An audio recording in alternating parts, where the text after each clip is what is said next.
Hello, everyone, and thank you for listening to my podcast today. I'm your host, Betty, and we're talking about Outlander, episode 11, The Devil's Mark.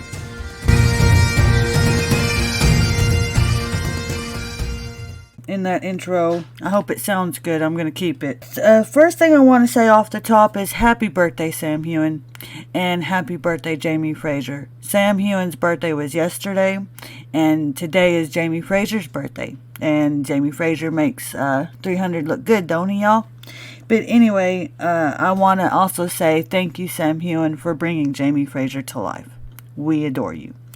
Another thing I want to bring up is that Cobra Kai on my Facebook page or group, it won the polls, so I'm going to start covering it on Monday.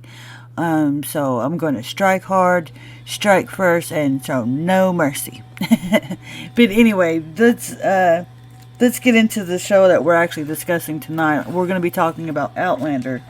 I have the synopsis written right here. It says, Galis and Claire are imprisoned pending their trial for witchcraft. Galis admits to Claire that she killed her husband Arthur, which isn't a surprise. She also admits she is devoted to the Jacobite cause. The trial itself has all makings of a one-sided affair, but Ned Gowan arrives in time to provide both of them with something of a defense.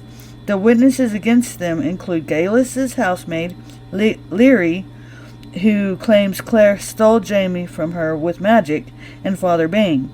As the trial comes to an end, Ned tells the two women that the only solution is for Claire to save herself and denouncing Galis. She refuses to do so, but Galis saves her and reveals her great secret.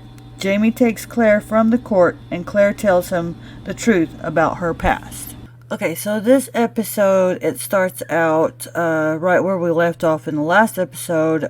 They're throwing Galis and Claire into the thieves' hole, and Claire starts arguing with, Galis starts accusing Claire of bringing the wardens on her, and Claire's telling her that she's the one that told her to pack her belongings and flee, but Galis, of course, didn't listen to her, and now they are where they're at. And then, of course, Claire explains to her that it was Larry that sent the note to Claire, drawing her or luring her to Galis's house that day, and Galis, she's saying, she tells Claire that I told you my secrets, I trusted you and everything. And Claire, she points out that Jeannie was the one that told her where to find Galis in the woods, so that if she wanted her secrets to be kept, she shouldn't have let it be more. She should have hidden it more better of what she was doing in the woods and things. And Galis says, so you do believe I'm a witch? And, of course, Claire says, no, I don't think you're a witch, but I do know that you may not have killed Dougal's wife, but you did kill Arthur, because, the way he died was just old-fashioned poison. And Claire, she challenges Galis to deny it, and, of course, Galis doesn't deny it, and she actually confesses that she started with white arsenic, and she was a few months back, and she was hoping that it would kill Arthur by the time the baby was born. And she sits down next to Claire, and she's saying that her baby is a boy and everything. She tries to get Claire to touch her belly because it starts kicking, and Claire, of course, refuses to feel it. And then someone comes up to the cage and throws a loaf of bread or something down the hole, and Claire wants to talk with him, and she starts telling him that there's been a mistake, that she belongs to Castle Leoch and all of this, and she's the wife of the nephew of Colin Mackenzie and all this, and the guy just doesn't want to hear. He even says something about being I'm King Arthur and all this, and he walks away. And Galis says that, don't worry, Claire, we won't be here for long. And, of course, and then Claire, she says that Jamie told her that Dougal had confessed his love, for he had told Colum that he loved Galus and that she was carrying his child and everything. So Colum sent him away to go to Dougal's wife's funeral, and that he should stay there for a while. And he took Jamie with him, and so nobody is coming for them. So now Galus is worried, and she asks Claire if.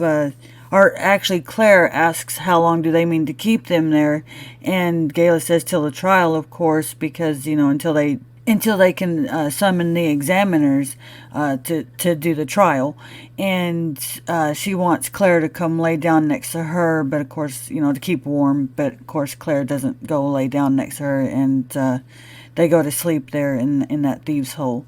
And then the next morning, Claire wakes up and you can hear the crowd outside, having a fit and everything, and Gala says it's starting now, and Claire says, I guess it would be better to burn as a witch than to freeze to death.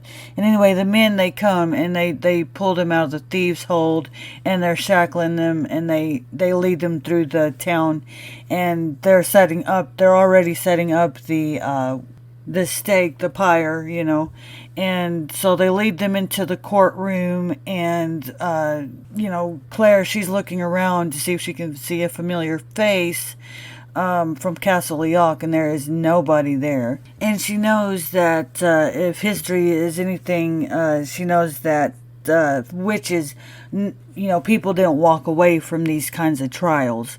And just as she's thinking this, or just as the voiceover is saying this, Ned Gowan comes into the courtroom, and he wants to defend the two accused ladies of witchcraft, and he brings to the court the attention that witch trials are illegal. Of course, that doesn't work, because this is a trial for the church and all this, and he points out that we're still in Scotland, so women in Scotland always got were entitled to legal counsel during a trial in Scotland. So the judges, they agree to let him stay and defend them.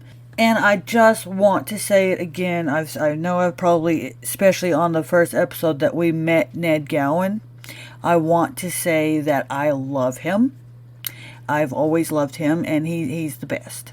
I pretty much love all the little side characters like Mrs. Fitz, Ned Gowan, Rupert and Angus, all of them. I just love all of the little side characters. They're all cool, except for Larry.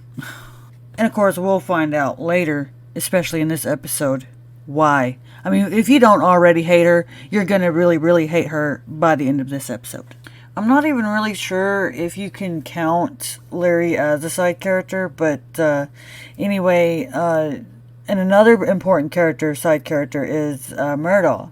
He's so important, and I can't stress, I love him.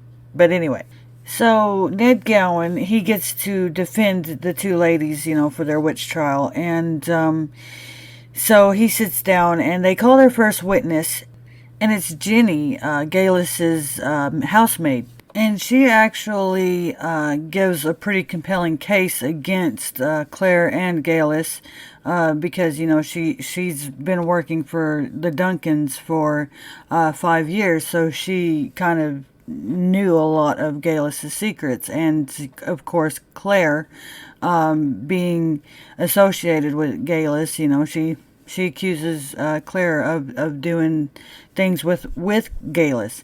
But Ned Gowan gets up, and he says that Jenny was trying to find a job at Castle Leoch, and, because she was unhappy with being the hand servant to the Duncans. And so this is just the ramblings of a underpaid maidservant that wasn't happy with her job.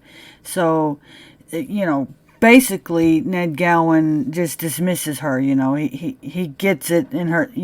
He brings the trial back to Claire and Galus's favor.